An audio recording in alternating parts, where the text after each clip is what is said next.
আসসালামু আলাইকুম, স্বাগত জানাচ্ছি আরটিভির সকালের সংবাদে। আপনাদের সঙ্গে আছি আমি ফারিয়া শারমিন। নির্যাতনকারীরা প্রভাবশালী হওয়ায় বারবার নিপীড়নের শিকার হচ্ছে মোহনার মতো শিশু গৃহকর্মীরা। হাসপাতালের বিছানায় ছোট্ট শরীরের ক্ষত চিহ্নই বলে দিচ্ছে দিন দিন মানুষ কতটা নৃশংস আর ঘৃণ্য হয়ে উঠছে। বিমান বাংলাদেশ এয়ারলাইন্সের এমডি ও তার স্ত্রী গ্রেফতারের পর সমাজ আবারও সাক্ষী হলো এমন ন্যাক্কারজনক ঘটনার। নির্যাতনকারীরা আইনের ফাঁক ফোকর দিয়ে বেরিয়ে যাওয়ার কারণে বন্ধ হচ্ছে না গৃহকর্মী নির্যাতনের ঘটনা, বলছেন অপরাধ বিশ্লেষকরা। জানাচ্ছেন সাদিয়া কালিজ। আর্থিক অনটন থেকে মুক্তির আশায় গৃহকর্মী হিসেবে ১১ বছরের শিশুকে কাজে পাঠায় বাবা গোলাম মোস্তফা। কিন্তু অভাব তো ঘুচলই না, বরং পরিবার থেকে যোগাযোগ বিচ্ছিন্ন করে শিশু মোহনার উপর নির্মম নির্যাতন করে বিমান বাংলাদেশ এয়ারলাইন্সের এমডির পরিবার। অভিযোগ উঠেছে মোহনাকে মারধরের পাশাপাশি প্রায়ই খুন্তি গরম করে ছ্যাঁকা দিত শফিকুর রহমান দম্পতি। অনাহারে রেখেই দীর্ঘ সময় আটকে রাখা হতো বাথরুমে। গাজীপুর শহীদ তাজউদ্দিন আহমেদ মেডিকেল কলেজ ও হাসপাতালের সার্জারি বিভাগে গুরুতর আহত অবস্থায় কাতরাচ্ছে শিশু মোহনা। শিশুটির বুকে, পিঠে, হাতে, পায়ে রয়েছে পোড়া ক্ষতের চিহ্ন। শারীরিক যন্ত্রণার পাশাপাশি ছোট্ট মোহনা মানসিকভাবেও ভীতিতে রয়েছে বলে জানান তার বাবা। হ্যাঁ, বলছে 5 বছর থাকে। আমি 5 বছর আমার যুগ আগে, সমস্যা নেই, আমার মেয়েদের ক্ষতি না হয়। স্টাফটা ওদের বাসায় আছে। বাথরুমে আটকে রাখতো, খাবার কম করে দিত, খাইতাম। আমারও তো দিত না, দুপুরে খালি খালি খালি করে দুপুরে দিত। লাঠি দিয়ে মারতো, চুলে টানতো। আইনের শাসন সুপ্রতিষ্ঠিত না হওয়ার কারণেই বারবার এমন ঘটনা ঘটছে বলে মনে করছেন অপরাধ বিশ্লেষক আর অধিকার কর্মীরা। তাদের গৃহকর্মীদের উপরে যে মানবাধিকার বহির্ভূত যে আচরণগুলো তারা করেন, এই কারণেই আমাদের সমাজ বদলটা খুব সহজে হয় না। অতীতে যে সমাজের বিভিন্ন প্রতিষ্ঠিত ব্যক্তিরা তার বাসার গৃহ পরিচারিকাকে যে নির্যাতন করেছেন, যে নিপীড়ন করেছেন, সেটি যদি দ্রুত সময়ের মধ্যে বিচার করে বিচারকে দৃশ্যমান করা যেত, তখন এই ঘটনাগুলো আর ঘটতো না। আইন তো একটা আছেই, আইনের বাইরেও তো আমরা বিবেক বলে একটা জিনিস আছে আর কি। সেই জায়গাটায় আমরা কোথায় এখন আমরা অবস্থান করছি। তাদের দ্বারা যখন এরকম বিবেকহীন কাজের আমরা দেখি যে কাজের ঘটনা ঘটে, তখন তারা কিন্তু আসলে তাদের আইনের আওতায় আনা যায় না, তারা কিন্তু ধরাছোঁয়ার বাইরে থেকে যায়। অর্থ আর ক্ষমতার দাম্ভিকতায় গৃহকর্তা বা তার পরিবারের সদস্যরা এ ধরনের নির্যাতনের মানসিকতা পোষণ করে বলে জানান মনোরোগ বিশেষজ্ঞ ডাক্তার মুনমুন জাহান। মানুষের হাতে যখন ক্ষমতা চলে আসে, এটাও মনস্তাত্ত্বিক একটা দিক। আমার চেয়ে যারা একটু নিচু আছে তারা কাইন্ড অফ আমার একটা সম্পদ, সম্পদ ঠিক না, আমি যদি বলি সম্পত্তির মতো, আমি যেভাবে ইচ্ছা চাইবো ব্যবহার করতে পারবো। স্বামী স্ত্রী বা পারিবারিক সম্পর্কে দূরত্ব থাকলেও গৃহকর্মী নির্যাতনের মধ্য দিয়ে শোষণের মানসিকতা গড়ে ওঠে বলেও জানালেন এই চিকিৎসক। সাদিয়া কানিজ, আরটিভি, ঢাকা। ত্রয়োদশ জাতীয় সংসদ নির্বাচনকে সামনে রেখে প্রচারণার সরব প্রার্থীরা। তারা ভোটারদের মন জয় করতে দিচ্ছেন নানা প্রতিশ্রুতি। নাগরিক সমস্যা সমাধানে শোনাচ্ছেন আশার বাণী। নির্বাচিত হলে চাঁদাবাজি, গ্যাস, পানি, জলাবদ্ধতা আর সন্ত্রাস নির্মূলের আশ্বাসও তাদের। পছন্দের প্রার্থীকে কাছে পেয়ে ভোটাররাও জানাচ্ছেন উচ্ছ্বাস। কথাযুদ্ধ চলছে প্রতিদ্বন্দ্বীদের মধ্যে। নির্বাচনী আচরণবিধি লঙ্ঘন, হামলা, জালিয়াতি, ভয়ভীতি দেখানো সহ পাল্টাপাল্টি অভিযোগও তুলছেন অনেকে। তবে সুষ্ঠু আর উৎসব মুখর নির্বাচন অনুষ্ঠিত হবার প্রত্যাশা ভোটার ও প্রার্থীদের।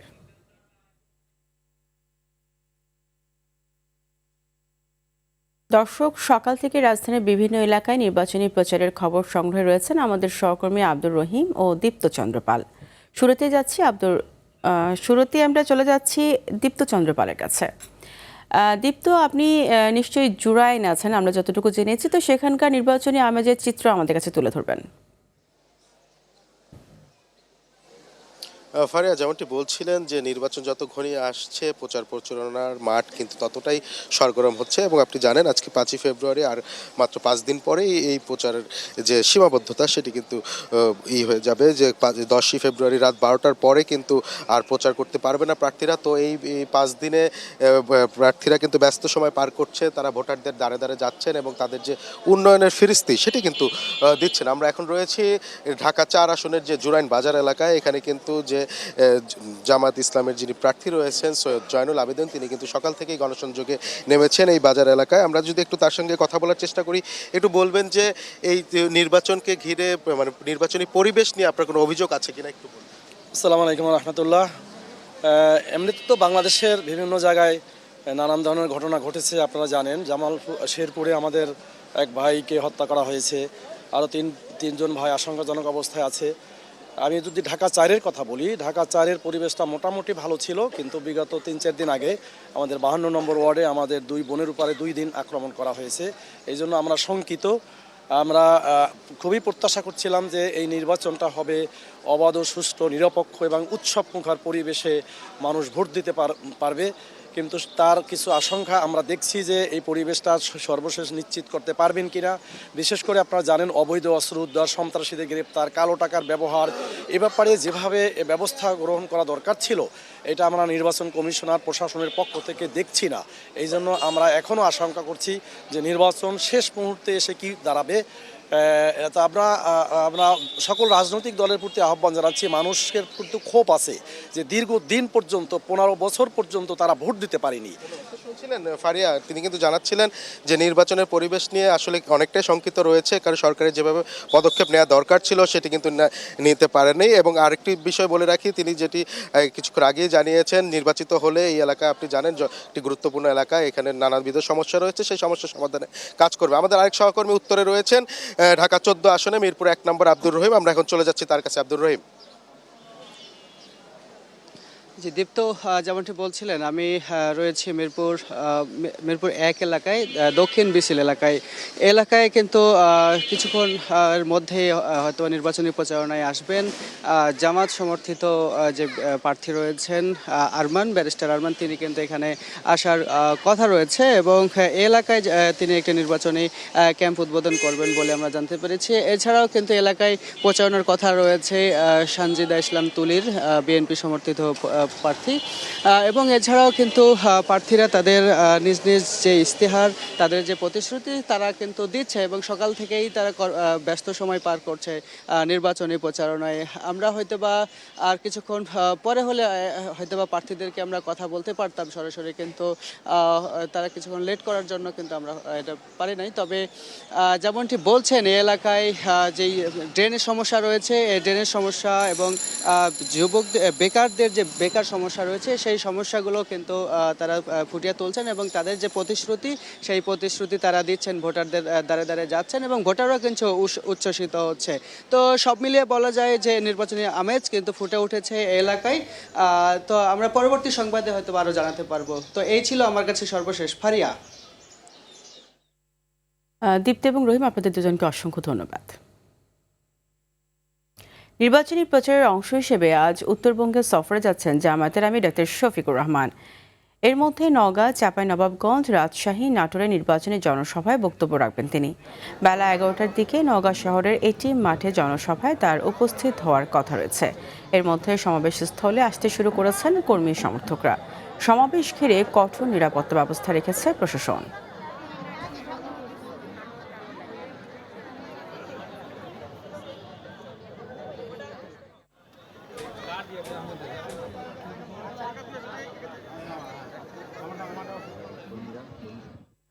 দর্শক, নওগাঁ থেকে সরাসরি যুক্ত হচ্ছেন সহকর্মী আরিফুল হক। আরিফ, সমাবেশ স্থলের সার্বিক চিত্র জানাবেন। দুর্নীতি, মানুষকে হয়রানি, ধন্যবাদ ফারিয়া আপনাকে। আপনি জানেন যে উত্তরবঙ্গের সফর হিসেবে আজ বাংলাদেশের জামাতে আমির ডাক্তার শফিকুর রহমান তিনি কিন্তু নওগাঁ জেলায় আসছেন। আমি যদি তার আগমন উপলক্ষে আপনাদের একটু দেখাই যে এখানে যারা জামাতে ইসলামের নেতাকর্মীরা রয়েছেন তারা কিন্তু সকাল থেকেই এই নওগাঁর এটিএম মাঠটিতে কিন্তু মানে আসা শুরু করছেন। এই নওগাঁ জেলার 6টি সংসদীয় আসন, এই 6টি সংসদীয় আসনের 11টি উপজেলার যারা সংসদ সদস্য রয়েছেন তারাও প্রার্থী রয়েছেন তারাও কিন্তু এই মঞ্চে এসে উপস্থিত হয়েছেন। এখন আমরা যে চিঠির মাধ্যমে যেটা জানতে পেরেছি তিনি সকাল 9টায় এই জামায়াতে ইসলামের আমির ডক্টর শফিকুর রহমানের এক্স সাইটে হ্যাকের ঘটনায় যথেষ্ট প্রমাণ পাওয়ায় রাষ্ট্রপতি কার্যালয়ের সহকারী প্রোগ্রামার সরওয়ার আলমকে গ্রেপ্তার দেখানো হয়েছে। রাতে ডিএমপি মিডিয়া সেন্টারে এক সংবাদ সম্মেলনে কথা জানান ঢাকা মহানগর গোয়েন্দা পুলিশের অতিরিক্ত কমিশনার শফিকুল ইসলাম। তিনি বলেন, গ্রেপ্তারকৃত সরওয়ার আলমের কম্পিউটার ও মোবাইল ডিভাইস ফরেনসিক পরীক্ষার জন্য ল্যাবে পাঠানো হয়েছে। সরকারি কর্মকর্তা গ্রেপ্তারের প্রক্রিয়ার বিষয়ে সাংবাদিকদের প্রশ্নে তিনি বলেন, রাষ্ট্রপতি কার্যালয়ের অনুমতি নিয়ে তাকে আটক করা হয়েছে। তদন্তের স্বার্থে জামায়াত আমিরের মোবাইলও ফরেনসিক করা হবে বলে জানান ডিবির এই কর্মকর্তা। নিবিড় তদন্তের জন্য মামলাটির তদন্তভার ঢাকা মহানগর গোয়েন্দা পুলিশের উপর ন্যস্ত করা হয়েছে। জিজ্ঞাসাবাদের জন্য আনিত ব্যক্তির কর্মস্থল হতে তার ব্যবহৃত মোবাইল ফোন, কম্পিউটারের হার্ড ডিস্ক এবং অন্যান্য ইলেকট্রনিক সামগ্রী জব্দ করা হয়েছে। স্বচ্ছ ও নিরপেক্ষ তদন্তের স্বার্থে জব্দকৃত আলম ওসরুমের ফরেনসিক পরীক্ষা করা একান্ত প্রয়োজন। বিশেষজ্ঞের মতামত প্রাপ্তি সাপেক্ষে তদন্ত কার্যক্রম অব্যাহত থাকবে। যথেষ্ট প্রমাণ আছে। বিমান বাহিনীর প্রধান air chief marshal Hasan Mahmud Khan বলেছেন, জাতি অবাধ সুষ্ঠু নির্বাচন চাইছে। এর জন্য বিমান বাহিনীর যতটুকু ক্ষমতা আছে তা ব্যবহার করে কাজ করে যাবে। সকালে সেনানিবাসে বিমান বাহিনীর ঘাঁটিতে তিনি এসব কথা বলেন। তাই আবার বলছি যে আমরা এখন লাস্ট একটা ম্যারাথনের সাথে যদি তুলনা করি, 42 কিলোমিটার দৌড়ানোর পরে শেষ 1-2 কিলোমিটারটা হচ্ছে খুব জরুরি। সো আমরা এখন ওই লাস্ট মাইলে পৌঁছে গেছি, যেখানে আমাদের ফোকাসটাকে সঠিক রাখতে হবে এবং আমরা যেটা জাতি আমাদের কাছ থেকে চাচ্ছে অনেক দিন পরে যে একটা অবাধ সুষ্ঠু নির্বাচন হবে, এবং সেই দায়িত্বই আমরা পালন করছি আমাদের সম্পূর্ণ আমাদের যতটুকু ক্ষমতা আছে সেই ক্ষমতার ব্যবহার করে। ভোটের সময় অবৈধ লেনদেন বন্ধে মোবাইল ব্যাংকিং সেবা সীমিত করার সিদ্ধান্ত নিচ্ছে সরকার। তবে এর মাধ্যমে লাভের চেয়ে ক্ষতিই বেশি হওয়ার শঙ্কা অর্থনীতিবিদদের। তারা বলছেন, নির্বাচন কেন্দ্রিক কালো টাকার প্রভাব দূর করতে প্রয়োজন গণতান্ত্রিক সুশাসনের বাস্তবায়ন, জীবনযাত্রায় কঠোরতা এনে নয়। এদিকে সরকারের এই সিদ্ধান্তে মিশ্র প্রতিক্রিয়া জানিয়েছেন নাগরিক সমাজের প্রতিনিধিরা। সর্দার রাজীবের রিপোর্টে থাকছে বিস্তারিত। ত্রয়োদশ জাতীয় সংসদের নির্বাচন উপলক্ষে মোবাইল ও ইন্টারনেট ব্যাংকিং সেবার উপর কঠোর বিধিনিষেধের পরিকল্পনা রয়েছে বাংলাদেশ ব্যাংকের। নির্বাচনে কালো টাকার প্রভাব বন্ধ করতে এই উদ্যোগ নিয়েছে নির্বাচন কমিশন। আগামী 8 থেকে 13 ফেব্রুয়ারি পর্যন্ত কার্যকর থাকবে বিশেষ এই কড়াকড়ি। এ সময় বিকাশ, নগদ এবং রকেটের গ্রাহকরা একসাথে সর্বোচ্চ 1000 টাকা পাঠাতে পারবেন। দিনে একজন লেনদেন করতে পারবেন সর্বোচ্চ 10,000 টাকা। এ সিদ্ধান্তে নাগরিক ভোগান্তি বাড়ার দাবি করে তা প্রত্যাহারের আহ্বান জানিয়েছে বাংলাদেশে মুঠোফোন গ্রাহক অ্যাসোসিয়েশন। সংগঠনটি বলছে, এর মাধ্যমে খাতটির সাথে জড়িত অসংখ্য মানুষের জীবনযাত্রায় প্রভাব পড়বে। এছাড়াও অবৈধ লেনদেন বন্ধের জন্য সিদ্ধান্তটি যথাযথ নয় জানিয়ে এই অর্থনীতিবিদ বলছেন, সামগ্রিকভাবে মোবাইল লেনদেন সংকীর্ণ না করে অস্বাভাবিক লেনদেনের খাতগুলোকে নিয়ন্ত্রণ করা দরকার। মোবাইল ফাইন্যান্সিয়াল সার্ভিস লিমিট করলেই ভোট কেনা বেচা বন্ধ করতে পারবো? এটা তো সার্বিক সুশাসনের ব্যাপার। যদি কেউ ভোট কেনার মতো কাজে এনগেজড হতেই চায়, তাকে তো আপনি শুধুমাত্র এটা দিয়ে বাধা দিতে পারবেন না। কিন্তু এটা সীমিত করার মাধ্যমে রেগুলার যে ইকোনমিক অ্যাক্টিভিটি বা সোশ্যাল ট্রানজ্যাকশন যে দৈনন্দিন, সেগুলো কিন্তু একটু সীমিত হয়ে গেল। সেইখানে এই মোবাইল ফাইন্যান্সিয়াল সার্ভিসের যে অ্যামাউন্ট পার ডে অ্যালাউড, সেটাকে সীমিত করার প্রয়োজন ছিল বলে আমি মনে করি না। নাগরিকদের ভোগান্তি হলেও বৃহৎ স্বার্থে সেটি মেনে নেওয়া প্রয়োজন জানিয়ে ক্যাব সভাপতি বলছেন, জাতীয় নির্বাচন শান্তিপূর্ণ ও গ্রহণযোগ্য হওয়াটাও জরুরি। 3-4 দিনের জন্য এটা করা হবে, মানে নির্বাচনের জাস্ট আগে। তা সেক্ষেত্রে যাদের এই লেনদেনের বিষয়গুলো থাকবে তারা আগে থেকেই তাদের এইগুলো লেনদেন করতে পারে।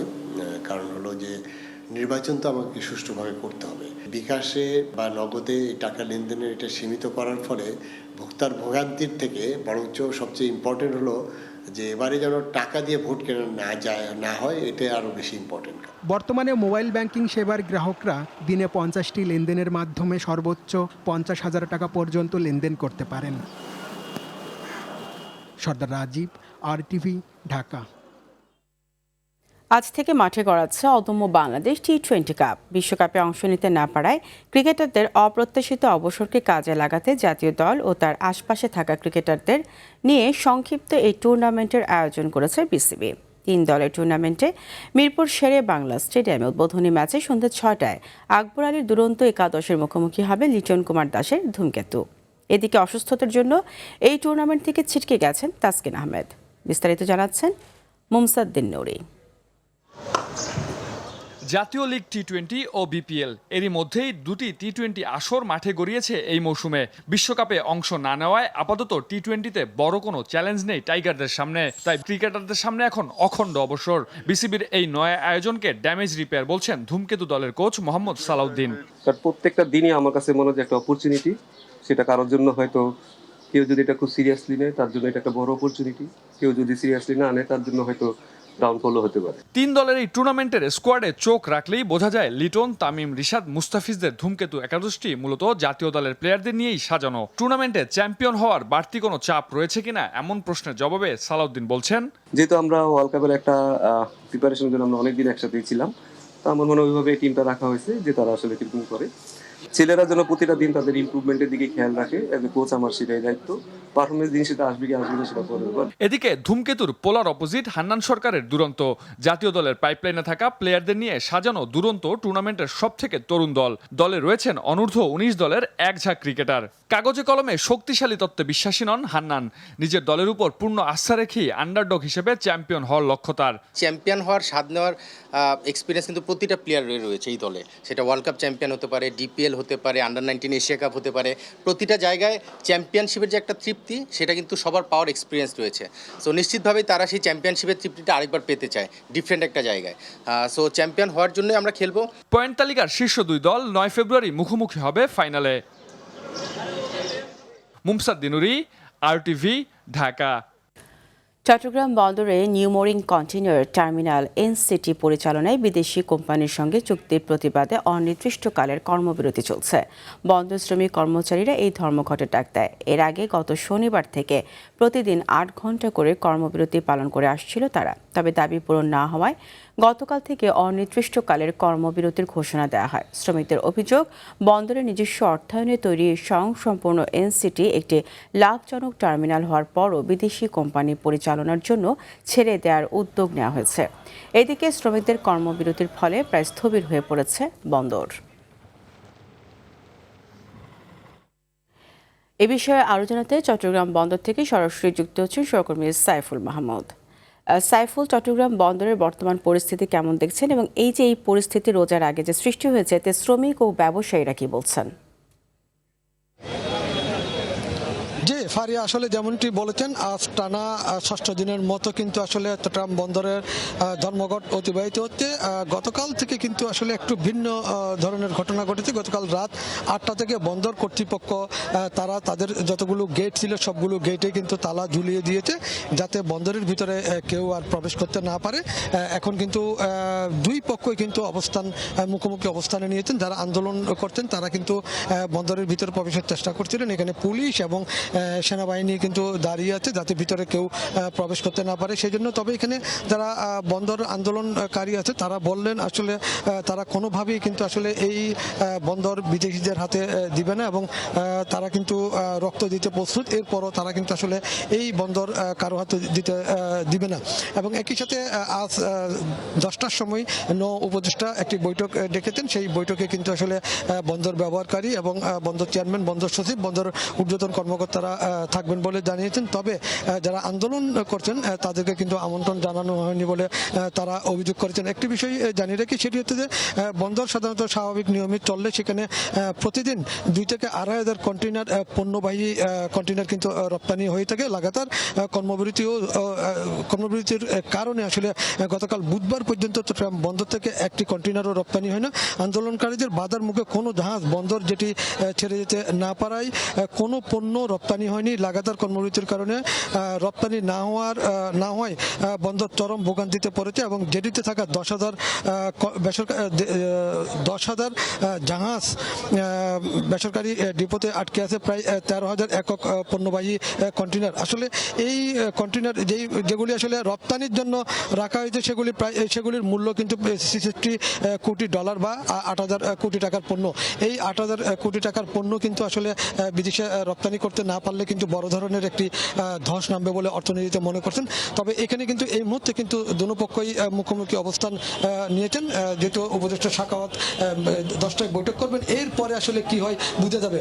আমরা হয়তো পরবর্তী সংবাদে আপনাদেরকে আপডেট আরো কিছু দিতে পারবো বলে মনে করি। ফারিয়া, সকালের সংবাদ এই পর্যন্তই। মধ্যাহ্নের সংবাদ দুপুর 12টায় দেখার আমন্ত্রণ রইল। ধন্যবাদ সবাইকে।